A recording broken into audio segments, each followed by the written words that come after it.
The world in 1936 was standing on a knife's edge, trembling between the memory of disaster and the fear of another one.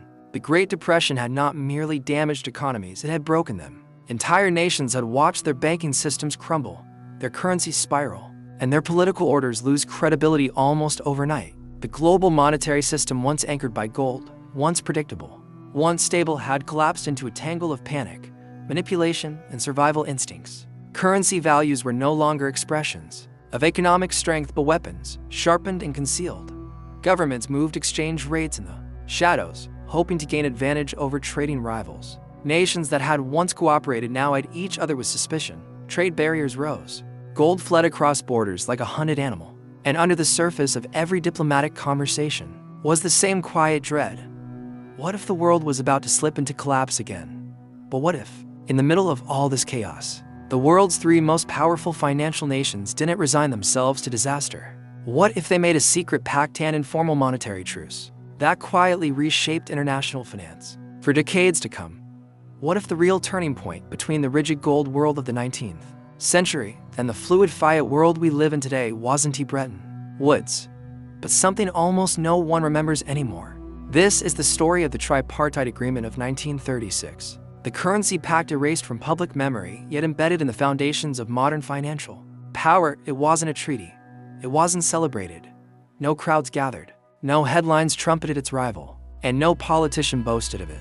It was a handshake in the shadows, a whispered agreement between Washington, London, and Paris, a convergence of three nations desperate to end the currency warfare, tearing the global economy apart.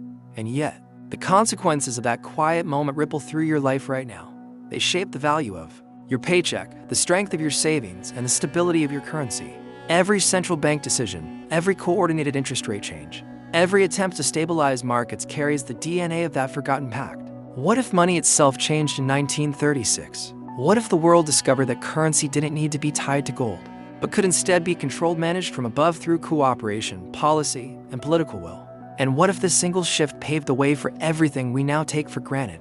Floating exchange rates, fiat money, central bank coordination, and the ability of governments to manipulate currency values at will.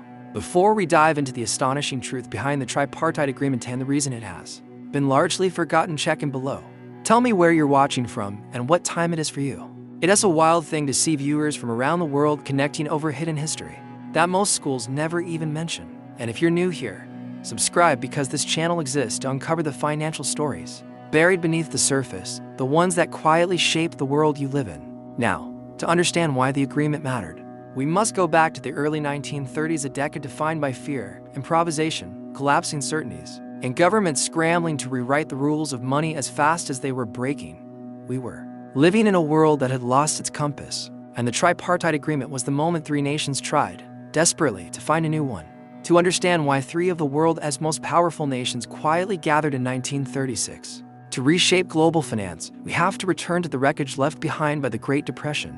The crash of 1929 did far more than wipe out wealth. It shattered the intellectual and political foundations of the global economy. For decades, the gold standard had been treated almost like a natural law, a sacred boundary that disciplined governments and stabilized exchange rates. But when banks began failing and credit collapsed, gold became not a source of stability, but a trap. Nations were forced into brutal deflation simply to defend their gold reserves. Factories closed, wages collapsed, unemployment soared, and governments found themselves unable to stop the downward spiral. By 1931, the pressure became unbearable. One by one, nations abandoned the gold standard in desperation. The first domino was Britain. When the British pound, once the world's most respected currency, fell off gold, it shocked global markets. Countries that relied on sterling for trade suddenly found themselves facing unpredictable exchange rates. British exports became cheaper overnight, and the competitive panic began. Sound familiar? A financial shock in a leading currency suddenly forces other nations to scramble, defend their economies, and retaliate. In 1931, it was the pound. In recent decades, it has been the dollar, the yuan, the yen. Same pattern, different era. After Britain's departure, chaos spread. The United States responded in 1933 under President Franklin D. Roosevelt. In one of the most radical financial decisions in American history, FDR suspended the dollar's convertibility into gold, seized privately owned gold from citizens, and forced the domestic economy into a new monetary framework. This wasn't a minor policy change, it was a revolution in the nature of money itself. The price of gold was raised from $20.67 to $35 an ounce, dramatically devaluing the dollar and catching foreign governments completely off guard. France, Britain, and every nation holding gold reserves in dollars watched their wealth diminish instantly. Sound familiar? When one nation's internal policy decision sends shockwaves through the global system, investors panic, governments lash out, and alliances fracture. France, meanwhile, led the so-called gold bloc, a coalition of nations that stubbornly clung to the gold standard despite mounting evidence that it was suffocating their economies. While the United States printed money to stimulate recovery, and Britain let the pound float freely, France maintained a rigid commitment to gold convertibility. The result was predictable. The French franc became overvalued, exports dried up, and unemployment soared. Factories shut down not because France lacked skilled labor or resources, but because its currency had become a financial straitjacket. Sound familiar? Strong currencies can sometimes destroy competitiveness, just as weak currencies can empower exporters. The exact same tensions define global trade today. By 1936, the world was in monetary anarchy. Nations manipulated their currencies in secret, hoping to gain trade advantages without sparking retaliation. Exchange rates fluctuated wildly. Capital fled across borders. International trade collapsed by nearly two-thirds, and everywhere, citizens felt the consequences. Lost jobs, failing farms, shuttered factories. Political extremism rising from the ashes of economic despair. The shared sense of crisis was overwhelming. And yet, here lies the deeper link to our own era. When nations feel economic pressure today, whether due to inflation spikes, currency crashes, trade imbalances, or geopolitical shocks, they still respond with the same instincts: protect their currency, defend their export base, and manipulate monetary policy to maintain stability at home. What happened in the 1930s is not some distant tragedy. It is the blueprint for modern economic behavior. The competitive devaluations of the 1930s, known at the time as beggar thy neighbor policies, mirror the currency tensions of the present. When a country weakens its currency to make exports cheaper, its trading partners often retaliate. When one central bank cuts interest rates, others must follow or risk capital flight. When one government intervenes to stabilize its currency, markets expect coordinated responses from others. Sound familiar? It's because the logic hasn't changed. Only the tools have. In the early 1930s, the world's economic giants were trapped in a destructive loop. If one nation devalued, its exports surged, but its rivals suffered, so they devalued too. But then another nation retaliated, and another. It was a chain reaction of monetary self-defense that left the entire global system more fragile than before. The irony was painful. Every nation was acting rationally to protect itself. Yet collectively, they were deepening the global depression. Individual logic, collective disaster. This pattern repeats throughout modern history, from the Asian financial crisis to the Eurozone crisis, from currency interventions in Japan to the silent currency management strategies of China and the United States. Sound familiar? It should, because the world still operates under the psychological shadow of the 1930s. By 1936, something had become painfully clear. The global economy couldn't survive another decade of currency warfare. Left unchecked, competitive devaluations would destroy trade, bankrupt nations, and collapse political stability. The Great Depression had already shattered confidence in capitalism. Another shock could have shattered the global order entirely. This was the context that forced the United States, Britain, and France, the three pillars of Western finance, to do something unprecedented. They had to trust each other. They had to coordinate. They had to end the monetary war before it consumed the world. But what they built was far more than a ceasefire. It became the conceptual backbone of modern monetary cooperation, from Bretton Woods to the IMF, from G7 meetings to today's secretive central bank communications. It created a new way for nations to manage their currencies, not through gold, but through quiet, strategic coordination, and yet almost no one today remembers it. By the middle of the 1930s, the global financial world had become a battlefield without gunfire, a war fought with exchange rates, devaluations, and political maneuvering. Nations were exhausted. Their people were angry. Their leaders were desperate. And in that moment of shared vulnerability, something extraordinary happened. For the first time since the gold standard collapsed, the world's major economic powers realized they had more to lose by fighting each other than by cooperating.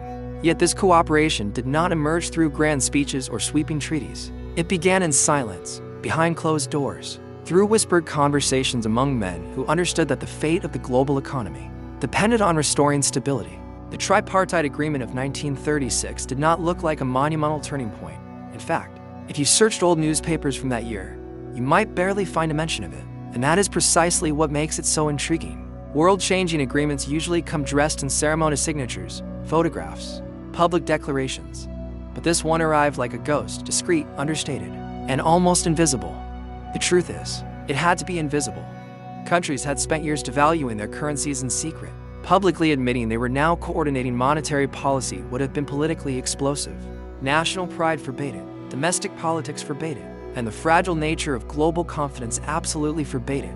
A public pact might have triggered panic. A quiet one could restore trust. The man who understood this best was Henry Morgenthau Jr., the U.S. Treasury Secretary under President Franklin D. Roosevelt. Morgenthau was not an economist in the traditional sense. He wasn't a scholar of monetary theory or an academic steeped in the intricacies of gold flows and exchange rates. What he possessed instead was something far more important, a clear understanding of power. He recognized that whoever could shape currency behavior could shape the trajectory of nations. That quiet monetary influence, not armies, not navies, not colonies, was becoming the foundation of the modern world. Morgenthau believed that the only way to end the destructive currency war was to force cooperation, but he had to do it delicately. Britain and France were both battered economies, deeply suspicious of American dominance. Each feared becoming financially dependent on the United States. Meanwhile, the U.S. held the largest gold reserves on Earth and had effectively rewritten the rules of international finance when it revalued gold in 1934. America had the leverage, but using it openly risked humiliating its allies and destabilizing an already fragile system. So Morgenthau crafted something radical, a monetary agreement without signatures, a pact with no legal enforcement, no binding commitments, and no fixed exchange rates. It was a gentleman's agreement built on trust, or at least on the fear of what would happen if trust failed. Alongside Morgenthau were two equally influential figures: Britain's Chancellor of the Exchequer, Neville Chamberlain, and France's Finance Minister, Vincent Auriol.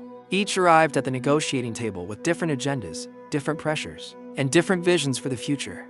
But together, they shared one overriding fear. The world was on the brink of another collapse. They understood that if they continued the currency war, the consequences could be catastrophic. Devaluations would continue spiraling downward, trade would shrink further, political extremism would grow, and the global financial system, already shattered by the Depression, might break permanently. So, these three nations agreed to something almost unthinkable. They promised to stop manipulating their currencies to gain trade advantages. They pledged to warn each other before making major monetary policy moves. They committed to stabilizing exchange rates, not through gold, but through cooperation. This was the twist no one saw coming. After centuries of economic rivalry, the world's financial powers were attempting something new: coordinated monetary diplomacy. But here's the part rarely discussed. While the agreement was presented as a partnership among equals, it quietly cemented a dramatic shift in global power. The United States, the newest, wealthiest, and most gold-rich of the trio, became the unspoken leader. Why? Because in a world without the gold standard, credibility was the new currency. And a nation sitting on 2/3 of the world's gold possessed credibility in abundance. The Tripartite Agreement did more than stabilize currencies. It marked the beginning of a new global hierarchy, one that placed the US dollar at the center of the international system. Britain cooperated because it had no choice. France joined because isolation was no longer sustainable. But the United States shaped the pact because it could. And from that moment forward, the architecture of monetary power tilted decisively toward Washington. Here comes the twist that should make you pause. The agreement was never meant to be permanent. And yet the logic behind it, the idea that currency must be managed, coordinated, and sometimes manipulated for stability, became the core doctrine of modern central banking. We still live inside the world the Tripartite Agreement created, where governments control money rather than gold, where cooperation happens behind the scenes rather than through public treaties, and where the value of your currency depends not on metal, but on trust. But the real shock comes next, because while the agreement seemed like a gesture toward peace, it also planted the seeds for something far larger: a new global monetary order that would rival the gold standard and eventually replace it. And the person who shaped that transition, you won't believe the name. The receipt is wilder than you think. To understand why the Tripartite Agreement of 1936 became one of the most important and least remembered milestones in monetary history, we have to dissect the mechanics behind it. Because this wasn't just a diplomatic gesture. It wasn't just an economic ceasefire. It was a radical restructuring of how nations understood money, value, and power. And the deeper you look, the more astonishing it becomes. The world before 1936 operated under a simple premise: Gold determined value. Gold flowed in when a nation exported more than it imported, and gold flowed out when the opposite happened. Exchange rates were fixed. Governments had little control. If you ran a deficit, your money tightened. If you had a surplus, your money loosened. It was mechanical, automatic, and unforgiving. There was no stimulus. There was no quantitative easing. There was no Federal Reserve press conference to calm the markets. There was only gold, physical, finite, uncompromising. But by the early 1930s, that system was falling apart. Gold had become a choke collar. Countries clung to it long past the point of viability. They deflated their economies to protect their gold reserves, crushing wages and production. This created economic death spirals. When Britain finally abandoned the gold standard in 1931, it was both a shock and a revelation. Currency did not have to obey gold. It could be managed, but managed by whom? That question triggered one of the most dangerous and chaotic periods in financial history. For centuries, the price of a currency depended on its gold content. But once that link was severed, value became political. Governments realized they could manipulate their currencies to gain advantage. They printed money. They slashed interest rates. They devalued without warning. And for the first time, currency value became a geopolitical weapon. Look at some of the numbers from this era. 1. Britain's pound lost nearly 25% of its value after leaving the gold standard.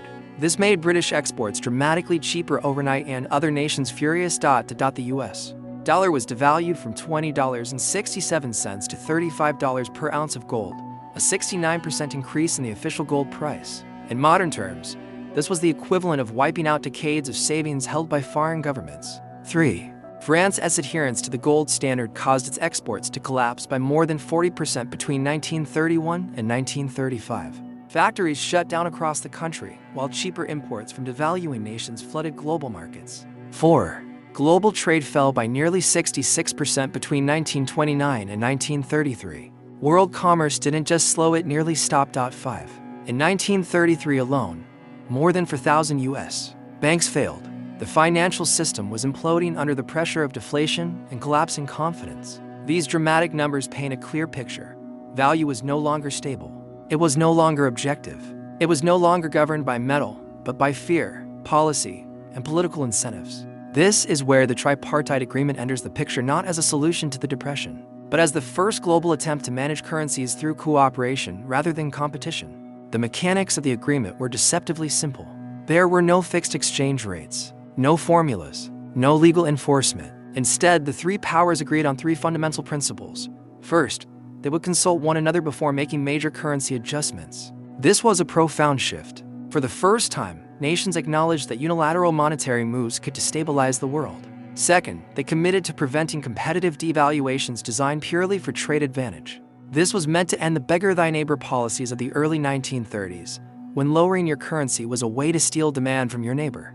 Third, they would intervene collectively in currency markets if necessary to prevent speculation from spiraling out of control. In other words, they created the first prototype of a coordinated central bank rescue system. This was the world's first informal IMF without the institution, without the bureaucracy, without the official mandate, just mutual recognition that money itself had become too dangerous to leave unmanaged. Behind the scenes, however, the mechanics were more complicated than the public description suggested. For instance, the United States possessed nearly two-thirds of the world's gold reserves by 1936. This meant that any attempt to stabilize exchange rates depended overwhelmingly on America's backing. If the dollar weakened too much, confidence in the system would collapse. If the dollar strengthened too much, it would strangle global trade. The United States suddenly found itself performing the role once played by gold, serving as the anchor of international value. Britain, meanwhile, had a different challenge. Since leaving gold in 1931, the pound sterling had floated freely, and this gave Britain more flexibility. London quickly understood that the world of floating currencies offered its own form of power. If Britain could show restraint, demonstrate stability, and coordinate diplomatically, it could preserve the relevance of sterling despite its diminished empire. The Tripartite Agreement gave Britain exactly that opportunity, a way to regain influence without the burdens of gold convertibility. France, by contrast, entered the agreement reluctantly and from a position of weakness. The French franc had become severely overvalued because France refused to leave the gold standard. Investors moved their gold to safer countries. French exports collapsed. Political clashes within France intensified. By 1936, France was practically forced into devaluation by economic realities. The The Tripartite Agreement provided Paris with diplomatic cover away to save face while doing what the markets had already demanded. But here's where the financial mechanics turn truly fascinating. The Tripartite Agreement subtly introduced a new economic philosophy, exchange rate management, as a tool of national policy. Instead of being tethered to gold, currency values became flexible instruments. Governments could intervene in currency markets. They could create money or restrict it. They could manipulate interest rates to influence exchange rates. Monetary policy became an active tool rather than a passive response. This shift would change everything, and I mean everything. In the world of gold, currencies moved automatically. In the world after the Tripartite Agreement, they moved intentionally. By people, by committees, by central banks, by politicians. The value of money became subjective, a product of decisions made in secret meetings rather than mines and vaults. This laid the groundwork for the modern central bank era. The Federal Reserve, the Bank of England, and the Banque de France could now coordinate actions lowering interest rates together, intervening in foreign exchange markets together, and sending signals to investors that stability was being maintained. This was the birth of what economists later called managed currency regimes. The gold standard had been mechanical. The new system was psychological. It relied on confidence, expectation, trust, and diplomacy. And here's the twist that most people overlook. When value becomes psychological, power shifts. Whoever controls the narrative controls the market. Whoever influences expectations controls the currency. And whoever can shape the global narrative becomes the financial leader of the world. This is why the United States rose after 1936, not because the agreement made America stronger, but because it revealed that the U.S. was already in control of the global narrative. With the largest gold reserves, the largest economy, and the most stable political order, America became the only credible anchor in a floating world. Later, this logic paved the way for Bretton Woods, paved the way for the dollar's rise, paved the way for fiat money, paved the way for every modern financial intervention. Because once nations realized they could manage money, they never stopped. But what happened after the agreement is even more dramatic. The pact stabilized currencies, but it also uncovered deep contradictions that would soon explode into political crisis. The Tripartite Agreement immediately eased the currency chaos that had been wreaking havoc across the global economy. Exchange rates steadied. Gold outflows slowed.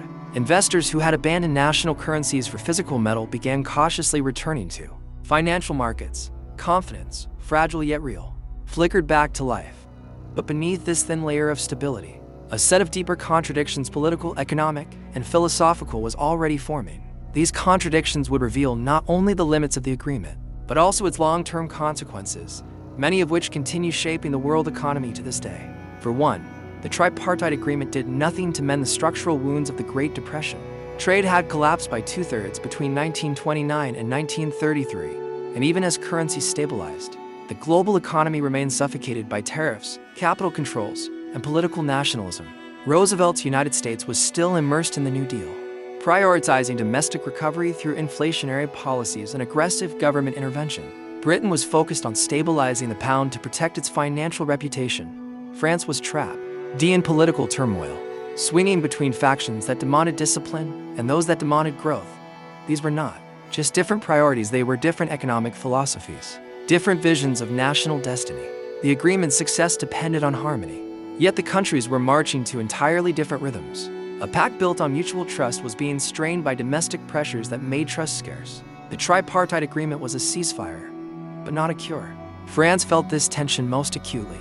Long committed to gold, France had built its national identity, its sense of fiscal virtue, on monetary discipline. When global markets began fleeing the franc and gold reserves drained, French politicians accused the United States and Britain of engineering a coordinated attack to force France off gold and weaken its power to them. Roosevelt's 1930 for gold revaluation was not economic recovery, it was economic aggression.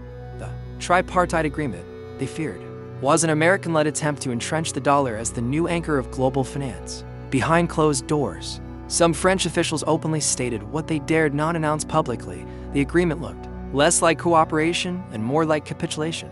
By late 1937, the pressure forced France to abandon its gold bloc entirely. The franc was devalued, the domestic economy convulsed, and the illusion of French monetary independence collapsed. France had joined the pact reluctantly, now it remained because it had no choice. Britain, meanwhile, found itself in a more advantageous position. Since leaving the gold standard in 1931, the pound had floated freely, allowing British policymakers to intervene in subtle, strategic ways.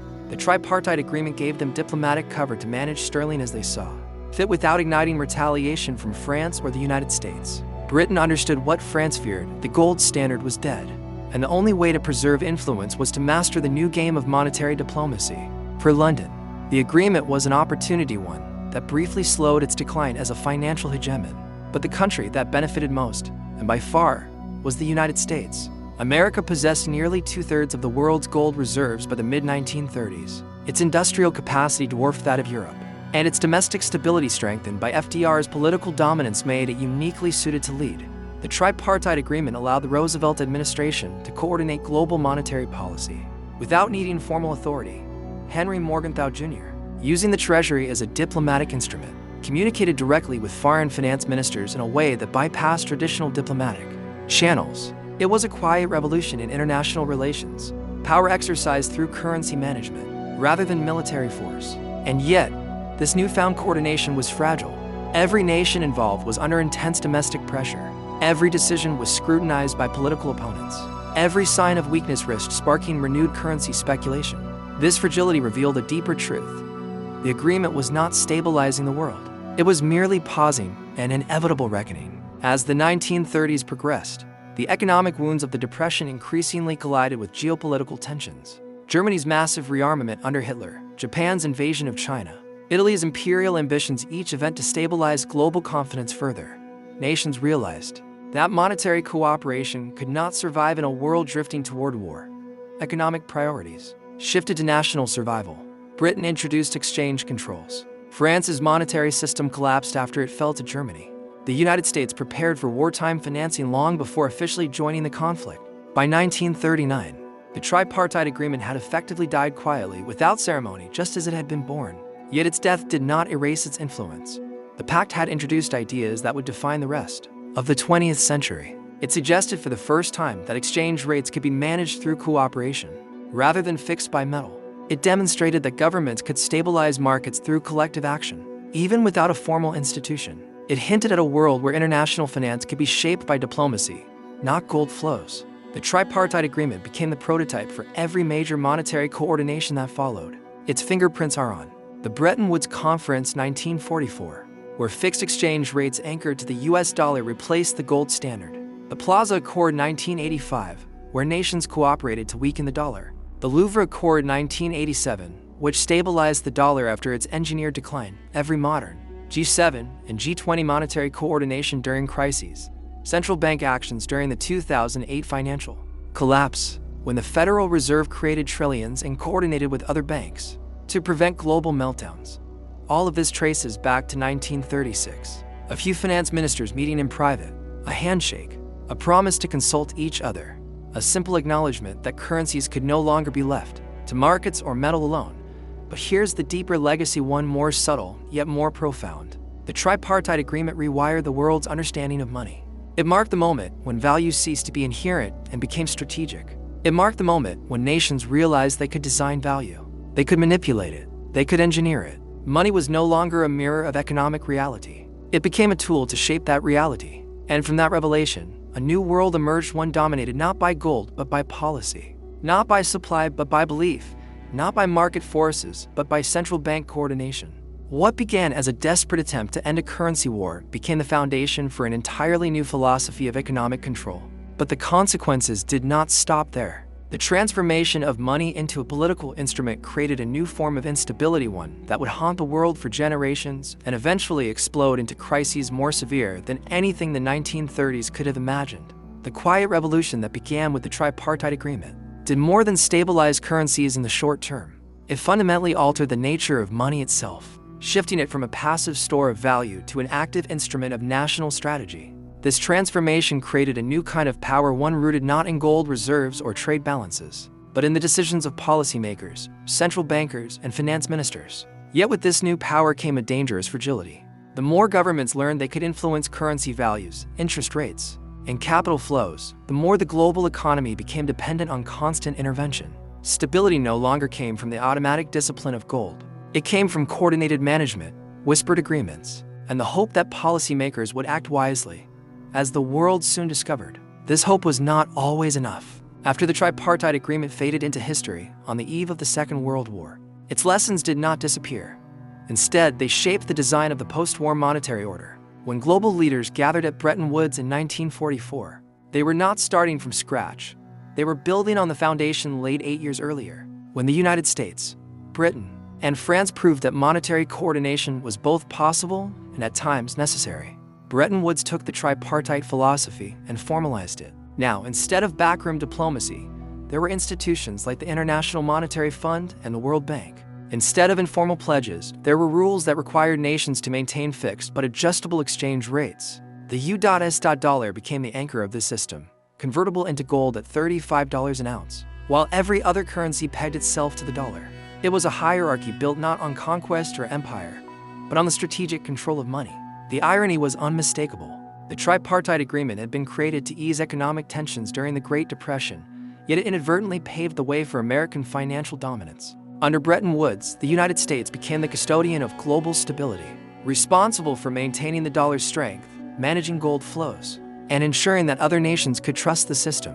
But beneath the surface, the world was drifting toward another crisis, one rooted in the very flexibility the Tripartite Agreement had introduced. The new system depended entirely on the credibility of the dollar. As long as foreign governments trusted that the United States could redeem dollars for gold, the system functioned. But trust has limits. By the late 1960s, the United States was printing and spending far more dollars than it had gold to back.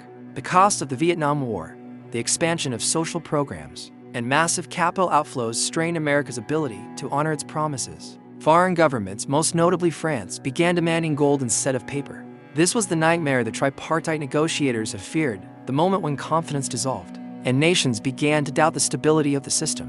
In 1971, President Richard Nixon suspended the convertibility of the dollar into gold, officially ending the Bretton Woods system and severing the final link between money and metal. What began as a temporary measure became permanent. The world had entered a new era, one defined by pure fiat currency, floating exchange rates, and the complete political control of money. The logic of 1936 had prevailed. From this point onward, currencies no longer reflected gold reserves or fixed values. They reflected the decisions of central banks institutions that increasingly operated independently of elected governments and without direct public accountability. Central bankers became the new architects of economic reality, using interest rates and money creation as tools to guide inflation, employment, and financial stability. The shift in power was immense. What had once been a simple unit of exchange had become a policy weapon, capable of influencing global markets, national economies, and even elections.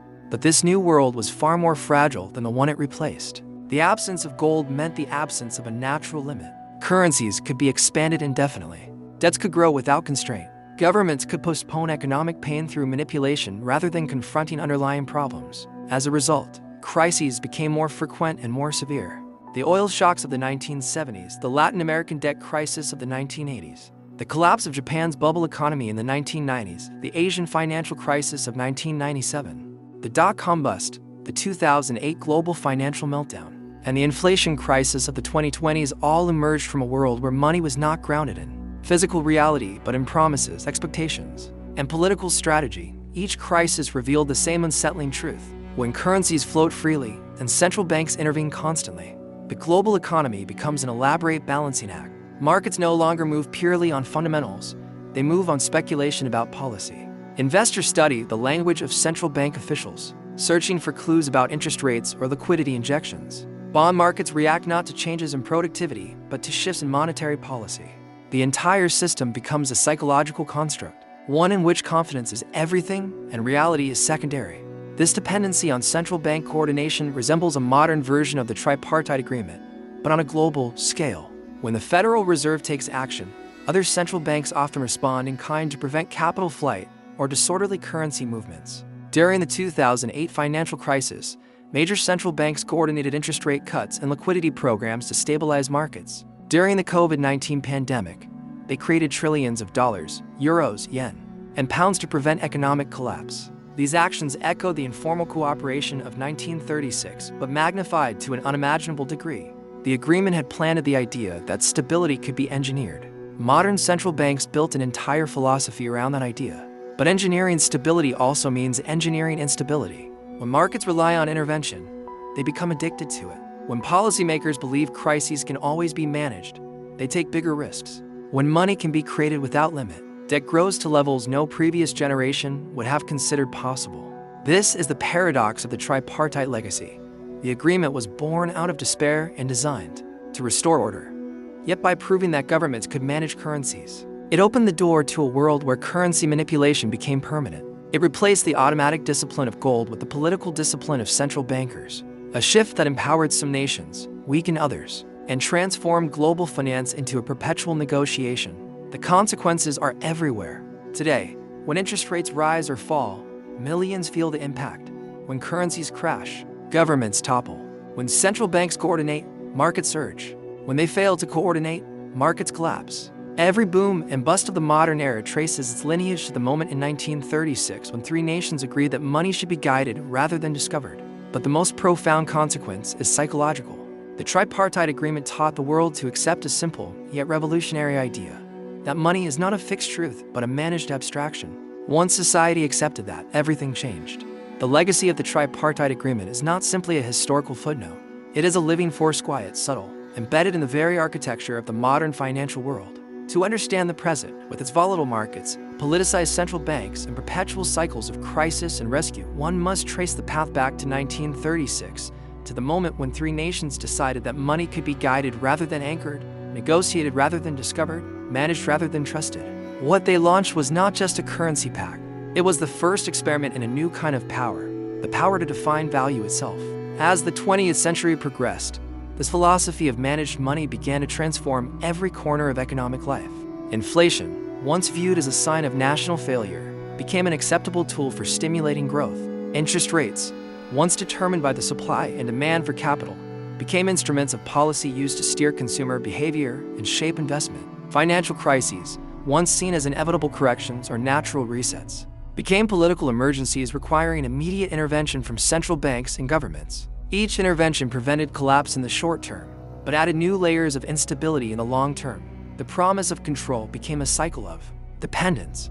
By the time the United States abandoned the gold standard entirely in 1971, the world had fully embraced the principle first tested in the Tripartite Agreement. That stability came not from metal markets or equilibrium, but from coordination. Nations acted not independently, but in tandem.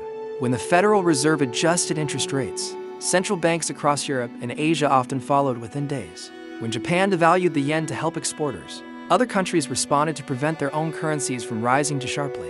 When Europe created the euro, it was an explicit attempt to centralize monetary authority across an entire continent. And when emerging markets collapsed under debt in the 1990s and 2000s, rescue packages came from the IMF, using tools and philosophies born from the cooperative spirit of the 1936 Pact. But beneath the surface of all this cooperation lies a profound contradiction. The idea that nations could manage currencies in harmony assumes that their interests align. In reality, they rarely do. Every country wants cheaper exports, stronger domestic employment, and financial stability. But one nation's gain is often another's loss. This tension has fueled modern currency wars, subtle battles fought not with armies but with exchange rates, interest levels, and capital controls. The very mechanism meant to bring order ended up institutionalizing conflict, quiet, sophisticated, and continuous. This conflict has left deep marks on the structure of the global economy. In the decades following Bretton Woods, the U.S. dollar became the unquestioned center of world finance. Trade is priced in dollars, commodities are priced in dollars, and global banks settle obligations in dollars. Nations around the world hold vast dollar reserves to stabilize their currencies and defend against speculative attacks. What began as a temporary arrangement in the 1930s became a permanent hierarchy, one in which the United States wields unmatched influence through its currency alone. The dollar's dominance allows the U.S. to borrow cheaply, sanction adversaries, and shape global trade without firing a single shot. This, too, is a legacy of the Tripartite Agreement, the realization that monetary power can achieve what military power cannot.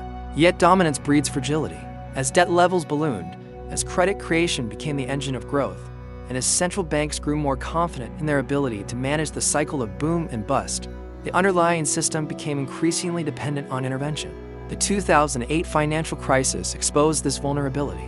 When the collapse of mortgage-backed securities threatened to unravel global markets, central banks around the world coordinated unprecedented measures, cutting interest rates to zero, creating trillions of dollars in liquidity, and purchasing assets on a massive scale. The rescue worked, but it came at a price. It cemented the expectation that central banks would always intervene, always rescue markets, always save the system from itself. This expectation created a new kind of economy, one sustained not by productivity or innovation, but by liquidity and confidence. Wealth became increasingly concentrated in financial assets whose value depended on the policies of central banks. The result was a widening gap between those who owned assets and those who relied on wages. This division has fueled social unrest, political polarization, and rising distrust in institutions. The mechanisms created to stabilize the world have, in many ways, destabilized societies internally. The crisis of 2020 magnified these fractures. Faced with a global pandemic and economic shutdown, central banks created money at a speed and scale never before seen. Governments spent trillions they did not have. Interest rates were cut to historic lows. Financial markets soared even as millions lost their jobs. And inflation, dormant for decades, re-emerged with force. This episode brought the tripartite legacy full circle. Nations once again coordinated, in the face of crisis, manipulating currencies, injecting liquidity, and hoping that their united front would prevent collapse. But underlying the response was a growing sense that the system had reached its limits. The modern world is now grappling with the consequences of nearly a century of monetary experimentation. Currency values fluctuate unpredictably. Nations manipulate exchange rates while publicly denying it. Central banks try to control inflation without derailing growth. Governments accumulate debt at levels once thought impossible. And new technologies from cryptocurrencies to central bank digital currencies challenge the very definition of money.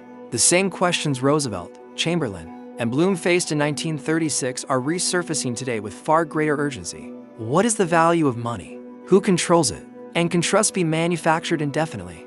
The truth is both unsettling and illuminating. The Tripartite Agreement revealed that money is not inherently stable.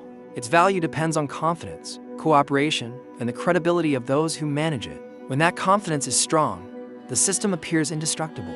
When it weakens, even slightly, the entire structure trembles. The world today operates on a delicate balance of belief that governments will act responsibly, that central banks will maintain stability, and that markets will respond rationally. Yet history shows that such beliefs can evaporate with remarkable speed. As we reflect on the legacy of 1936, one lesson stands above all. The greatest danger to any monetary system is the illusion of control. The Tripartite Agreement was born from desperation, forged in secrecy, and designed to prevent chaos. It did its job temporarily, but it also set in motion a chain of events that reshaped money from a measure of value into a tool of power. That transformation created extraordinary possibilities, but also extraordinary risks. Today, we stand at a crossroads remarkably similar to the one the world faced in the 1930s. Nations are once again devaluing currencies. Debt is rising at unsustainable levels. Trust in institutions is eroding. Geopolitical tensions are intensifying. And central banks are attempting to manage forces far beyond their control. The ghosts of the Tripartite Agreement whisper a warning. No monetary system lasts forever. The question is not whether this one will break, but when and what will replace it. In the end, the Tripartite Agreement of 1936 reminds us that money is not just an economic tool.